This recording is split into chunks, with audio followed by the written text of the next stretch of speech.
Intergalactic treaties are being revised. The system is changing owners, and who wants to take over the Earth and why?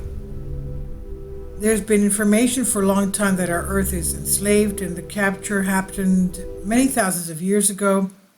And as it turned out, we are not even the masters of our planet at all, but occupy a role of farm animals that are used to obtain energy, food for invaders. It's a disgrace if it's like this, isn't it?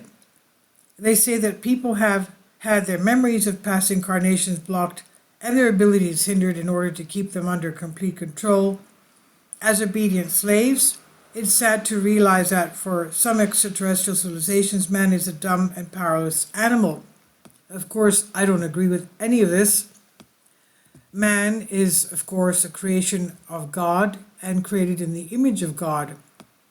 And God helps him and saves him above all else. But just to be aware of what some people believe. Who are these invaders? To whom are we so important? Not only representatives of a negative system, but also the positive one took part in the enslavement of humanity.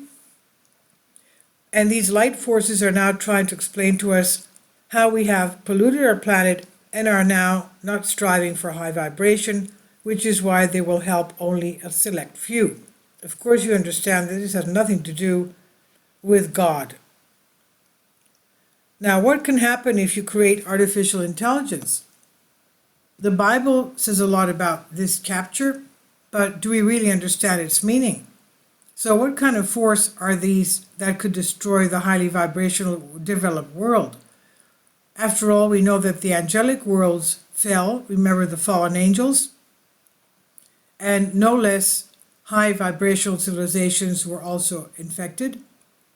For example, the worlds of Orion, from where Draco, who was not very friendly towards the people, came to us, were very high vibrational before the split, and there lived among others rainbow and white draconians who were carriers of universal wisdom, and yet they too fell victim to some force. And it can be called the power of the anti-world. Our worlds are filled with living energies, and there is an anti-world. A very long time ago, when half of our worlds did not yet exist, artificial intelligence was created there for some purpose, and man-made processes got out of control. The creators of the AI realized that what they had done, tried to isolate the affected area, but the technogenic life forms that developed uncontrollably could not exist on external sources of energy. They themselves could not receive it, so an uncontrollable expansion began. The creators of AI could not keep it, but they managed to direct this expansion in a certain direction. High-frequency parasites. In addition to man-made force, there is another one. Its penetration into living worlds occurred at the top at very high frequencies, which are not at all destructive for an alien force. As many now like to say, this alien force, let's call it wanderers for convenience, really lives in the high frequency range. They are difficult to detect.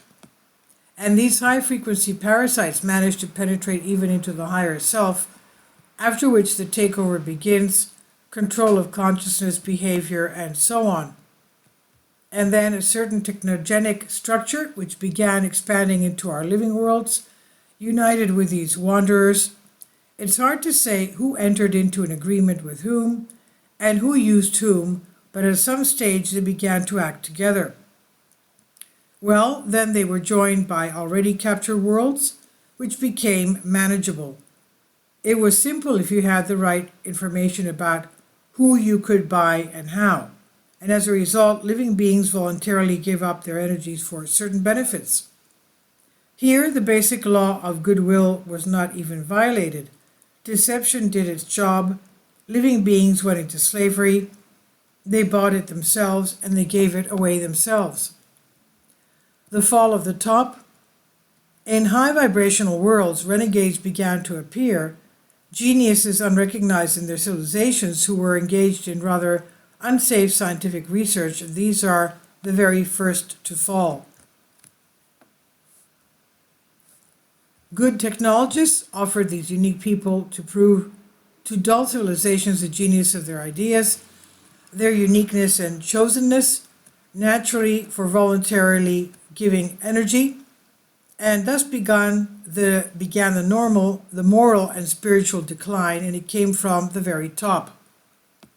And then technogens learned to use the resulting high vibrational energy to create an essence of a higher order. And that is, if we speak in human language, an artificial being was created, a robot, on which living energy clothes were put on top. Externally is a highly spiritual being, on the inside is a controlled robot. Uncaptured worlds perceived this entity as their own. The creatures of the uncaptured worlds did not even suspect that there was an anti-world, and the sent robots gradually captured their territories, subjugating living souls.